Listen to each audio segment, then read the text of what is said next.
Hello one, आज की video में हम लोग एटमॉस्फेयर की बात करेंगे, जानेंगे एटमॉस्फेयर क्या होता है और एटमॉस्फेयर की कौन कौन सी लेयर्स हैं। तो चलिए स्टार्ट करते हैं। सबसे पहले क्वेश्चन है कि व्हाट इज एटमॉस्फेयर। एटमॉस्फेयर क्या होता है? अगर मैं अपनी धरती की बात करता हूँ, ये हमारी अर्थ है, तो हमारे अर्थ के सराउंडिंग, अर्थ के आगे पीछे देखोगे तो हमारी अर्थ को ए मिक्सचर ऑफ गैसेस ने घेर रखा हुआ है। हमारी धरती के आगे पीछे आपको बहुत सारी गैसेस मिलेंगी, इन्होंने हमारी अर्थ को सराउंड किया हुआ है।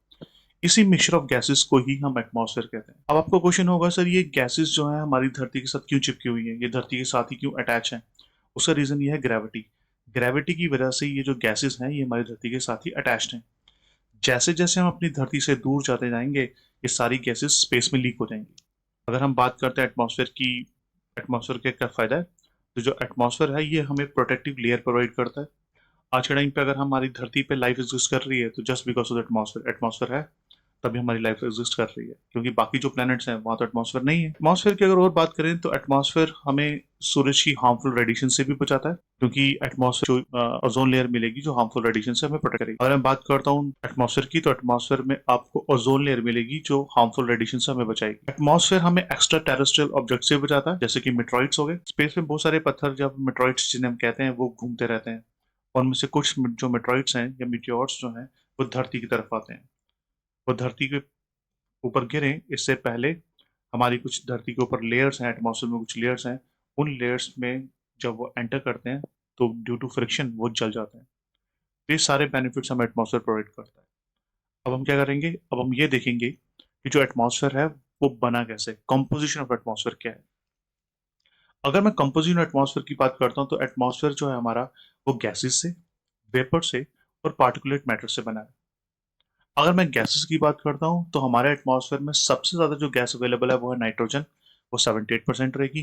देन उसके बाद ऑक्सीजन जो कि 21% है रफली। आर्गन की बात करते हैं 0.93%, और कार्बन डाइऑक्साइड 0.036%। ये तो मेन फोर गैसेस थी। बाकी जैसे नियॉन, हीलियम, क्रिप्टो, जिनॉन और हाइड्रोजन, ये भी गैसेस अवेलेबल हैं, पर इनकी क्वांटिटी बहुत कम है। तो हमारे लिए पहली चार तो इंपॉर्टेंट है। समटाइम्स एग्जाम में क्वेश्चन पूछ लिया जाता है सबसे ज्यादा गैस कौन सी है, या फिर परसेंटेज बताओ किस गैस की कितनी परसेंटेज है। तो अभी हमने देखा कि हमारे एटमॉस्फेयर में सबसे ज्यादा गैस जो है वो 78% नाइट्रोजन है। उसके बाद ऑक्सीजन, आर्गन और कार्बन डाइऑक्साइड। चलिए आगे चलते हैं। अब बात करते हैं कि एटमॉस्फेयर की कौन कौन सी लेयर्स हैं, हमें कितनी दूर जाने पर कौन सी लेयर मिलेगी, और ये जो लेयर्स की हम बात करेंगे, हर लेयर की अपनी इंपॉर्टेंस है। अभी जो हम लेयर्स देखेंगे वो हमने डिवाइड किए टेम्परेचर के बेसिस पे। जैसे जैसे हम धरती से दूर जाना शुरू करेंगे तो टेम्परेचर वेरी करेगा। कहीं पे टेम्परेचर कम होता है, कहीं पे टेम्परेचर राइज होता है, वो सारी चीज़ हम देखेंगे। तो अगर मैं टेम्परेचर की बात करता हूँ तो टेम्परेचर के बेसिस पे हमने जो हमारा एटमॉस्फेयर है उसे 5 लेयर्स में डिवाइड किया हुआ है। तो जो पहली लेयर है जिसे हम कहते हैं ट्रोपोस्फेयर, आप इस पिक्चर से भी देख पा रहे होंगे। जो पहली लेयर है उसे ट्रोपोस्फेयर कहते हैं। देन सेकंड लेयर है स्ट्रेटोस्फेयर, थर्ड लेयर रहेगी मिजोस्फेयर, फोर्थ है थर्मोस्फेयर, और लास्ट है exosphere. That means total layers कितनी है, 5। अगर हमसे पूछा जाए एटमॉस्फेयर की टोटल लेयर्स कितनी, तो आंसर रहेगा 5। अब इन्हीं लेयर्स को हम क्या करते हैं, डिटेल में समझते हैं, तो ताकि हमें ये पता लग सके कि किस लेयर में क्या होता है और किस लेयर की क्या इंपॉर्टेंस है। तो सबसे पहले देखते हैं, तो सबसे पहले बात करते हैं ट्रोपोस्फेयर की। ट्रोपोस्फेयर जो है वो पहली लेयर है, हमारी अर्थ की सबसे पहली लेयर को ट्रोपोस्फेयर कहते हैं।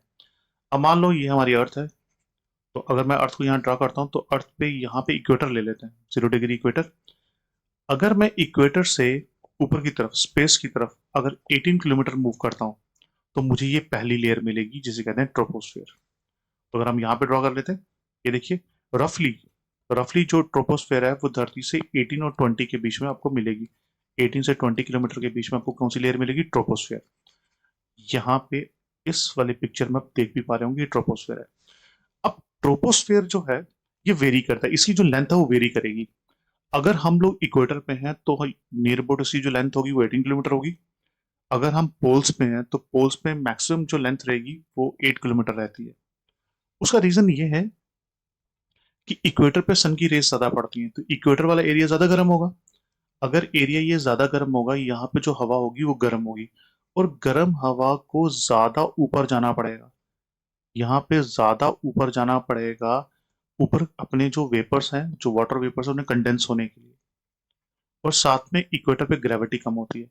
इक्वेटर पे ग्रेविटी कम होगी तो जो इसके अंदर आप कह लीजिए कि जो पार्टिकल्स होंगे, जो एयर पार्टिकल्स होंगे, वो सस्पेंडेड होंगे, वो एक एक दूसरे काफी स्प्रेडेड अपार्ट होंगे, दूर होंगे एक दूसरे से।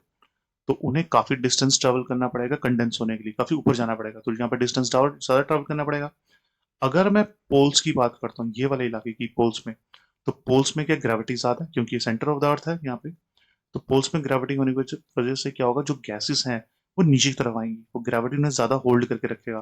और साथ में पोल्स वाला इलाका ठंडा भी है, इसलिए हमारे जो गैसेस होंगी उन्हें बड़ा कम डिस्टेंस ट्रेवल करना पड़ेगा। कुछ डिस्टेंस ट्रेवल करने के बाद ही वो कंडेंस हो जाएंगी और यहाँ पे क्लाउड्स बन जाएंगे। ठीक है, तो ये मेन रीजन रहेगा। अब फिर से एक और चीज देखते हैं। अभी हमने देखा कि हमारी धरती से अगर हम इक्वेटर से 18 किलोमीटर ट्रेवल करते हैं तो हमें पहली लेयर मिलेगी जिसका नाम है ट्रोपोस्फेयर। अब ट्रोपोस्फेयर में खास बात क्या है? ट्रोपोस्फेयर में खास बात क्या है कि यहाँ पे जितने भी हमारे क्लाउड्स बनते हैं, बादल बनते हैं, तूफान आता है, फॉग, साइक्लोन्स, या जो भी हम चीजें आसमान में देखते हैं, जैसे कि क्लाउड्स, बादल बनना, बारिश आना, तूफान आना, फॉग, ये सब के सब आपको पहली लेयर में ही दिखेंगे। मतलब जो पहली लेयर है troposphere, all the weather phenomena occurs under this layer. जो हमारी पहली लेयर है ट्रोपोस्फेयर, इसी लेयर में आपको बादल दिखेंगे, इसी लेयर में फॉग बनेगी, इसी लेयर में साइक्लोन्स आते हैं, इसी लेयर में तूफान वगैरह, वाटर वेपर, सब कुछ आपको इसी में नजर आएगा। इसे ट्रोपोस्फेयर कहते हैं। अब दूसरी चीज देख लेते हैं। ये जो पहली लेयर है जिसे हमने ट्रोपोस्फेयर का नाम दिया गया, ट्रोपोस्फेयर, अब होता क्या है कि जब हम अर्थ से, जब हम अर्थ से 18 किलोमीटर अबव जाएंगे तो यहाँ पे क्या होगा, यहाँ पे टेम्परेचर कम होना शुरू हो जाता है। कितना कम होगा? 6.5 डिग्री पर किलोमीटर के हिसाब से कम होना शुरू हो जाएगा। जब हम इक्वेटर से ऊपर की तरफ जाएंगे, जब हम स्पेस की तरफ जाएंगे, तो टेम्परेचर कम होगा। कितना कम होगा? 6.5 डिग्री पर किलोमीटर। जैसे जैसे आप 1 किलोमीटर ऊपर जाओगे तो 6.5 डिग्री टेम्परेचर कम होगा। इसी टेम्परेचर के फॉल को कहा जाता है लैप्स रेट। लैप्स रेट मतलब कम होना। तो रफली 6.5 डिग्री टेम्परेचर कम हो जाएगा, इसे लैप्स रेट कहा गया। अगर आपसे पूछा जाए रीजन क्या है, टेम्परेचर क्यों कम हो रहा है, क्योंकि जैसे जैसे अगर हम बात करते हैं अपनी धरती की, तो मान लो ये हमारी अर्थ है, तो अर्थ पे अगर सन रेज ज्यादा पड़ेंगी तो यहाँ पे जो हवा होगी, जो एयर होगी, वो भी गर्म होगी। पर जैसे जैसे हवा ऊपर की तरफ मूव करेगी तो उसमें जो हीटिंग एलिमेंट है, जो हीट है उसकी, वो कम होती जाएगी ना, क्योंकि जब तक वो हवा धरती पे रहेगी तब वो ज्यादा गर्म होगी। पर जैसे धरती को छोड़ के ऊपर जाएगी तो वो ठंडी होना शुरू हो जाएगी। सो दैट्स द रीजन कि अर्थ से डिस्टेंस उसका ज्यादा हो रहा है। डिस्टेंस ज्यादा हो रहा है तो वो हल्की हो रही है, और साथ में क्या होगा, उसका टेम्परेचर भी कम होना शुरू होगा। तो ये पहली लेयर थी। पहली लेयर में हमें मेनली क्या याद रखना है कि all the weather phenomena occurs under first layer, troposphere में होता है। ट्रोपोस्फेयर से जैसे हम ऊपर की तरफ जाते हैं तो टेम्परेचर हमारा फॉल करता है। तो टेम्परेचर कितना फॉल करेगा? 6.5 डिग्री पर किलोमीटर। इसी को टेम्परेचर लैप्स रेट भी कहते हैं। अब हम दूसरी लेयर में चलते हैं। जो दूसरी लेयर है, ये हमने पहली बात की ट्रोपोस्फेयर की, ये ट्रोपोस्फेयर है। तो ट्रोपोस्फेयर से जब हम ऊपर की तरफ जाएंगे, नियर अबाउट 50 किलोमीटर, तो 50 किलोमीटर ऊपर जाने के बाद हमें सेकंड लेयर मिलेगी। इस लेयर को कहते हैं स्ट्रेटोस्फेयर। तो सेकंड लेयर जो मिलेगी हमें, उसे स्ट्रेटोस्फेयर कहा गया। स्ट्रेटोस्फेयर रफली 50 किलोमीटर में मिलेगी। स्ट्रेटोस्फेयर की खास बात क्या है? स्ट्रेटोस्फेयर की खास बात यह है कि इस लेयर में आपको क्लाउड्स नहीं मिलेंगे। ये क्लाउड्स फ्री होती है, ये क्लाउड्स फ्री है। अब होता क्या है कि हमारे जो नॉर्मली जो हमारे जो प्लेन्स होते हैं, जो जेट्स होते हैं, वो ट्रोपोपॉज वाली जगह पे उड़ते हैं, फ्लाई करते हैं। अगर वो ट्रोपोस्फेयर वाले एरिया में फ्लाई करेंगे तो वहां पे तो उन्हें रास्ते में क्लाउड्स मिलेंगे। और जब हमारा प्लेन क्लाउड से पास करेगा तो क्लाउड्स की वजह से टर्बुलेंस होगी, जहाज हिलना शुरू कर देगा। इसलिए पायलट क्या करते हैं, अपने प्लेन को ट्रोपोस्फेयर से ऊपर की तरफ ले जाते हैं। तो अपने प्लेन्स को इस लेयर में फ्लाई करते हैं, क्योंकि यहाँ पे तो क्लाउड्स ही नहीं है। जितने भी हमारे क्लाउड्स होंगे वो तो ट्रोपोस्फेयर में ही रह जाएंगे। तो जेट उड़ाने के लिए, जहाज उड़ाने के लिए सबसे अच्छी कंडीशन कौन सी होगी? स्ट्रेटोस्फेयर। स्ट्रेटोस्फेयर सबसे अच्छी लेयर होगी जहां पे हम अपने जेट्स को फ्लाई कर पाएंगे। उसके बाद एक और चीज की बात करते हैं।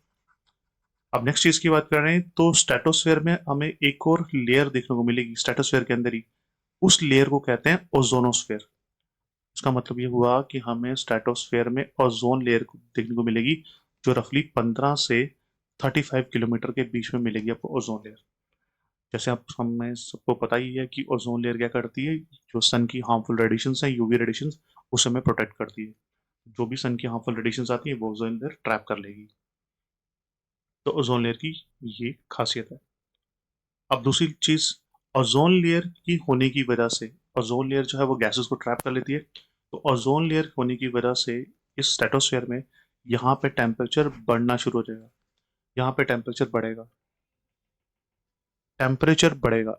जब हाइट के साथ टेम्परेचर बढ़े तो इसे कहा जाता है टेम्परेचर इन्वर्जन। तो ये याद रखना, जब हाइट बढ़ने से जैसे जैसे हाइट बढ़ेगी और टेम्परेचर बढ़ना शुरू हो जाए तो उसे टेम्परेचर इन्वर्जन कहा गया। टेम्परेचर इन्वर्जन इसे कहते हैं, टेम्परेचर इन्वर्जन। तो याद रखना, पहली लेयर में ट्रोपोस्फेयर में आपका टेम्परेचर कम होगा, दूसरी लेयर में आपका टेम्परेचर बढ़ना शुरू हो जाएगा। चलिए आगे चलते हैं, थर्ड लेयर देखते हैं। अब थर्ड लेयर की बात करता हूं तो थर्ड लेयर है मीजोस्फेयर। अब मीजोस्फेयर जो है, मीज मीजोस्फेयर जो है वो आपको मिलेगी 80 किलोमीटर पे, रफली आपको 80 किलोमीटर पे मीजोस्फेयर मिलेगी, मीजोस्फेयर लेयर। अब ना एक बच्चों का एक और क्वेश्चन होता है, सर ये जो डिस्टेंस है ये हम कहाँ से ले रहे हैं? देखो डिस्टेंस हम ऐसे ले रहे हैं, जो पहली लेयर है वो अर्थ से 18 किलोमीटर ट्रोपोस्फेयर होगा, और 18 किलोमीटर से आगे की बात हो रही है, 18 से 50 किलोमीटर जाएंगे तो स्ट्रेटोस्फेयर मिलेगा, 50 से 80 किलोमीटर के बीच में जाएंगे तो हमें मीजोस्फेयर मिलेगा। मीजोस्फेयर थर्ड लेयर है, जो थर्ड लेयर है वो मीजोस्फेयर है। मीजोस्फेयर हमें रफली 80 किलोमीटर पे मिलेगी। ये सबसे कोल्डेस्ट लेयर है। अगर मैं एटमॉस्फेयर की बात करूं तो एटमॉस्फेयर में हमारी सबसे जो कोल्डेस्ट लेयर की बात करते हैं तो कोल्डेस्ट लेयर यही है, मीजोस्फेयर। और मीजोस्फेयर में टेम्परेचर कितना होता है? -100 डिग्री सेल्सियस टेम्परेचर रहेगा। अब मीजोस्फेयर की खास बात क्या है, मीजोस्फेयर किस चीज के लिए जानी जाती है? अगर मीजोस्फेयर की बात करता हूँ तो स्पेस में क्या होता है, स्पेस में बहुत सारे मेट्रॉइड्स घूमते रहते हैं। हम समटाइम्स बोलते हैं ना कि तारे गिर रहा है, वो तारा गिर रहा है, तो तारे नहीं गिरते एग्जैक्टली, क्योंकि सन इज ऑल्सो स्टार। तो तारे नहीं गिरते धरती पे, वो बेसिकली मिट्रॉइड्स होते हैं। तो मिट्रॉइड्स क्या होगा, एक पत्थर होगा स्पेस में, जो पत्थर घूमते रहते हैं, जो रॉकी बॉडी होगी वो धरती की तरफ आती है। तो जब वो धरती की तरफ आ रही है, तो मान लो यहाँ पे मिट्रॉइड्स और मेट्रॉइड्स धरती की तरफ आ रहे हैं, तो जैसे वो मिजोस्फेयर में एंटर करेंगे तो हमारी ये जो लेयर है मिजोस्फेयर, ये तो बड़ी ठंडी लेयर है। तो ठंडी लेयर होने की वजह से यहाँ पे जो गैसेस होंगी काफी डेंस होंगी। तो जो मिट्रॉइड्स होंगे इनके साथ और हमारी गैसेस के बीच में फ्रिक्शन होगा। तो फ्रिक्शन की वजह से ये जो मिट्रॉइड्स होंगे ये हमारी लेयर में जल जाएंगे। तो अगर आपसे पूछा जाए मिट्रॉइड्स किस लेयर में जलते हैं, तो आंसर है मीजोस्फेयर में जल जाएंगे। और मीजोस्फेयर जो है सबसे ठंडी लेयर है। तो सबसे ठंडी लेयर है तो यहाँ पे टेम्परेचर क्या होना शुरू होगा, टेम्परेचर कम होना शुरू हो जाएगा। नेक्स्ट की बात करते हैं, तो नेक्स्ट लेयर जो है वो थर्मोस्फेयर रहेगी। थर्मोस्फेयर थर्मोस्फेयर हमें रफली 400 किलोमीटर पे मिलेगी। कुछ बुक्स में हो सकता है 500 भी लिखा हो, बट अगर हम नॉर्मली एवरेज बुक्स में चेक करते हैं तो एवरेज लेके चले तो 400 किलोमीटर पे हमें थर्मोस्फेयर मिलेगा। अब थर्मोस्फेयर जो है, इसमें इस लेयर में खास बात क्या है कि इस लेयर, जब आप इस लेयर पे पहुंचोगे तो यहाँ पे हमें एक और लेयर मिलती है जिसका नाम है आइनोस्फेयर। थर्मोस्फेयर का ही पार्ट आइनोस्फेयर। तो आइनोस्फेयर में हमें क्या देखने को मिलेगा, यहाँ पे हमें पॉजिटिवली और नेगेटिवली चार्ज पार्टिकल्स मिलते हैं। मतलब यहाँ पे आपको जैसे इलेक्ट्रिकली चार्ज पार्टिकल, जैसे इलेक्ट्रिक करंट नहीं होती, इलेक्ट्रिक करंट में क्या होता है, नेगेटिव पॉजिटिव चार्ज पार्टिकल्स। उसी तरह से थर्मोस्फेयर के अंदर जो लेयर है आइनोस्फेयर, वहां पे हमें नेगेटिवली और पॉजिटिवली चार्ज पार्टिकल्स मिलेंगे, क्योंकि वो एब्जॉर्ब करते हैं कॉस्मिक रेस को, गामा रेस को, एक्स रेस को एब्जॉर्ब कर लेती है ये लेयर। तो दैट्स द रीजन यहाँ पे हमें चार्ज पार्टिकल्स मिलेंगे।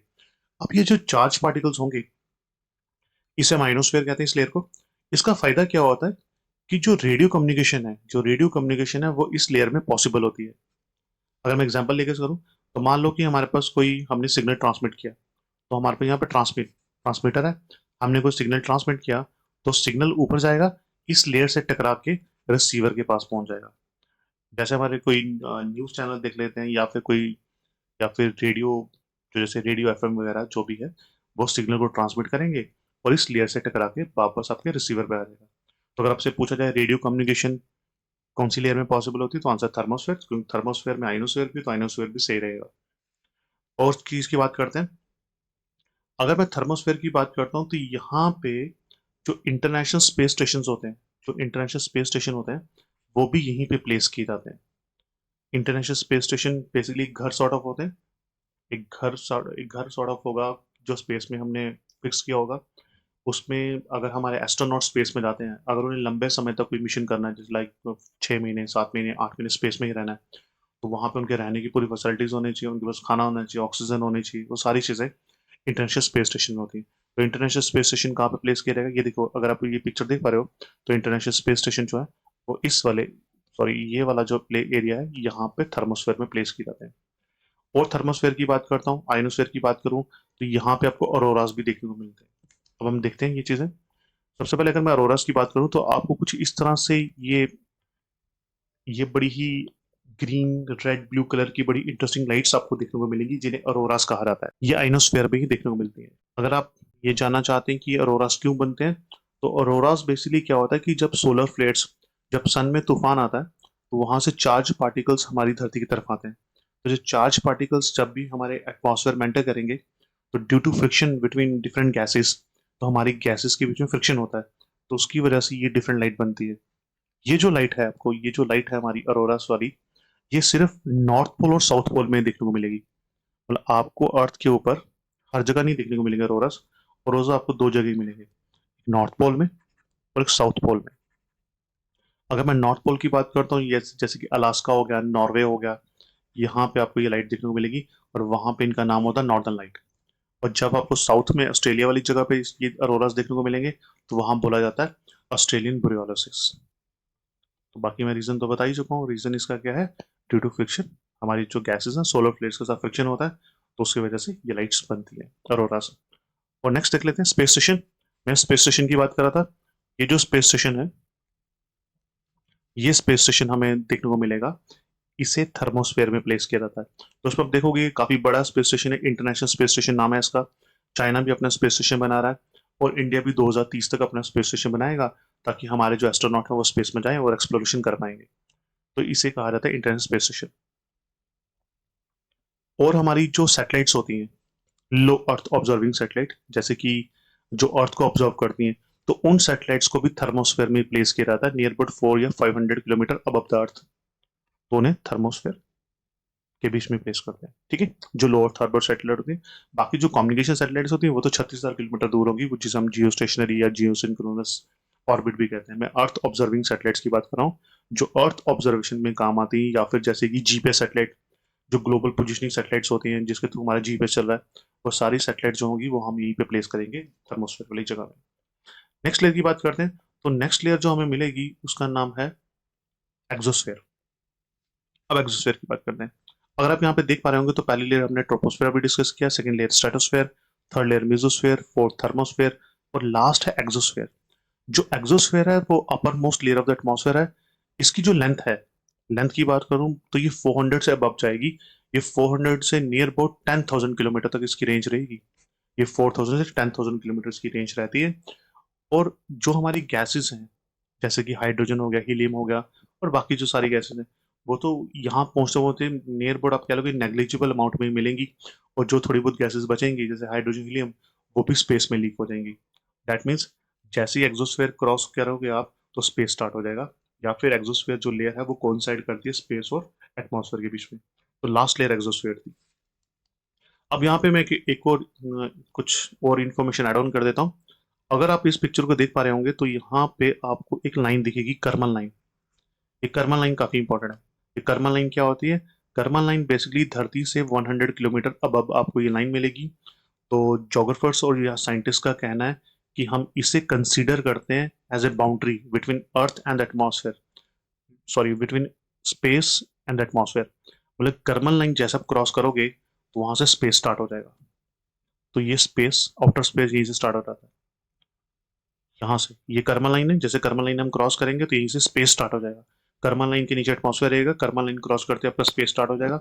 ये इमेजिनरी लाइन है, यहाँ पे लिखा हुआ है the Karman line is an imaginary line that scientist use to define the border between the outer space and the earth atmosphere. Earth atmosphere और आउटर स्पेस के बीच में ये बॉर्डर है कर्मन लाइन। तो अगर आपसे पूछ रहे हैं कर्मन लाइन कितने किलोमीटर मिलेगी, तो 100 किलोमीटर पे आपको कर्मन लाइन मिलेगी। अब मैं कुछ और इन्फॉर्मेशन आपको देता हूँ जो एक्स्ट्रा इन्फॉर्मेशन है। अब बात करते हैं मॉन्ट्रियल प्रोटोकॉल की। अब हुआ क्या था कि हमारी जो ओजोन है, हम सब ने सुन रखा होगा कि ओजोन डिप्लीशन हो रही है। ओजोन डिप्लीट कहाँ कर रही है? ओजोन डिप्लीट कर रही है अंटार्कटिका में। तो जब हमने स्टडी किया कि अंटार्कटिका में ओजोन डिप्लीट क्यों कर रही है, then we came to know that कि क्लोरोफ्लोरोकार्बन करके गैस होती है जो हम अपने एसी और फ्रिज में यूज करते हैं, उसकी वजह से हमारी ओजोन डिप्लीट कर रही है। अगर हमारी ओजोन डिप्लीट होती रही, ओजोन की लेयर पतली होती रही, तो धरती और वार्म होगी, ग्लोबल वार्मिंग होनी स्टार्ट हो जाएगी, हमारे ग्लेशियर्स पिघल जाएंगे। पर ऐसा नहीं होना चाहिए। इसलिए जो कंट्रीज हैं, वर्ल्ड की जितनी कंट्रीज हैं वो सब इकट्ठे बैठती हैं, एक प्रोटोकॉल साइन करती हैं, एक किस्म से ट्रिटी साइन करती हैं, इसे मॉन्ट्रियल प्रोटोकॉल कहा गया। मॉन्ट्रियल बेसिकली कनाडा में जगह है। तो मॉन्ट्रियल प्रोटोकॉल में हम किस चीज़ की बात करते हैं, 1987 में ये ट्रिटी साइन होती है, तो इसमें कहा जाता है कि जो भी ओजोन को डिप्लीट करती हैं गैसेस, जो भी गैसेस ओजोन को डिप्लीट करती हैं, हमें उन्हें बैन करना पड़ेगा। ठीक है, तो ये मॉन्ट्रियल प्रोटोकॉल यहाँ पे लिखा हुआ है, हमें उसे फेस आउट करना पड़ेगा, हमें उन्हें खत्म करना पड़ेगा ताकि हम अपने ओजोन को बचा सकें। तो हमारे यहाँ पे दो दो चीज़ें काफ़ी इंपॉर्टेंट है। First of all, Montreal protocol किस चीज़ से रिलेटेड है? मॉन्ट्रियल प्रोटोकॉल रिलेटेड है ओजोन, ओजोन की प्रोटेक्शन को लेके, ओजोन लेयर को प्रोटेक्ट करना है फ्रॉम ओजोन डिप्लीटिंग सब्सटेंसेस, जैसे क्लोरोफ्लोरोकार्बन हो गया, हाइड्रोफ्लोरोकार्बन हो गई, सारी चीज़ें हैलोन्स वगैरह, इनको हमें बैन करना चाहिए, इनका यूज़ नहीं करना। हमें अच्छी गैसेस का यूज़ करना है जिससे ओजोन डिप्लीट ना हो अपने फ्रिज और एसी में। तो ये जो है मॉन्ट्रियल प्रोटोकॉल, ये कनाडा के एक शहर मॉन्ट्रियल में साइन होता है 1987 में, और इसे इम्प्लीमेंट किया जाता है 1989 में, और इंडिया भी इसका मेंबर है। तो अब हम लोग क्लोरोफ्लोरोकार्बन का इस्तेमाल नहीं करते हैं अपने एसी और फ्रिज में जो गैस यूज होती है। उसके बाद एक और प्रोटोकॉल साइन होता है लेटर ऑन, उसका नाम है क्योटो प्रोटोकॉल। क्योटो जो है बेसिकली एक जापान में शहर है। तो ये जो क्योटो प्रोटोकॉल है ये 2005 में साइन होता है। इस प्रोटोकॉल में कहा गया कि हमें जो ग्रीन हाउस गैसेस हैं, ग्रीन हाउस गैसेस जिससे धरती गर्म होती है, हमें इन गैसेस को कम करना है, मतलब इनको कम प्रोड्यूस करना है। ठीक है, इनका मिशन कम करना है। तो ये क्योटो प्रोटोकॉल में बात की जाती है। तो क्योटो प्रोटोकॉल में अगर हमें पूछा जाए कि किस चीज़ से रिलेटेड है तो आंसर रहेगा ग्रीन हाउस गैसेस को हमें क्या करना है, उसकी एमिशन को कम करना है। तो अगर मैं ग्रीन हाउस गैसेस की बात करता हूँ तो ग्रीन हाउस गैसेस होती हैं carbon dioxide, methane, nitrous oxide, fluorinated gas. ठीक है, ये सारी गैसेस है। तो ये था हमारा एटमॉस्फेयर। तो इसमें हमने सारी लेयर्स इसकी स्टडी कर ली है। अगर आपको कोई डाउट हो या कोई क्वेश्चन हो तो प्लीज़ कमेंट बॉक्स पे लिखिएगा।